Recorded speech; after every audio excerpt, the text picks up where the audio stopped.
আজকে আমার ড্রাইভিংয়ের second class আর driving সেন্টারের পক্ষ থেকে আমি ড্রাইভিং শিখতেছি। আমার উস্তাদ হচ্ছে আমারই প্রিয় ছাত্র সুজন এবং রনি। দ্বিতীয় ক্লাস শেষে সুজন আজকে আমাকে মেইন রোডে পারবো। আমি চাই কেউ যেন বেকার না থাকে। ড্রাইভিং স্টুডেন্টদের মধ্যে অনেকেই কাজ শিখতে চায় না, বিদেশে যায়, দেখা যায় তারা দক্ষ না হওয়ার কারণে বিদেশে গিয়েও ভালো কাজ করতে পারে না। আমি 2019 সালে ডিসেম্বর মাসে মক্কা মদিনা গিয়েছিলাম উমরা করার জন্য। তখন দেখেছি বিশেষ করে বাংলাদেশি ছেলেরা কাজ না জানার কারণে, ভাষা না জানার কারণে, স্কিল না হওয়ার কারণে, দক্ষ না হওয়ার কারণে দেখা যায় তাদেরকে অড জব করতে হয়।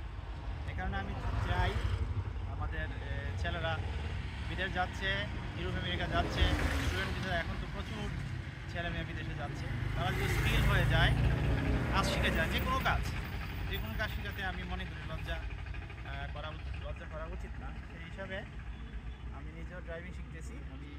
আমি চাই ছেলেমেয়েরা যারা বিদেশ যাচ্ছে, দেশে আছে, তারা যেন যে কোনো একটা কাজ ভালোভাবে শিখে স্কিল হয়। আমার কথা হচ্ছে স্কিল হয়।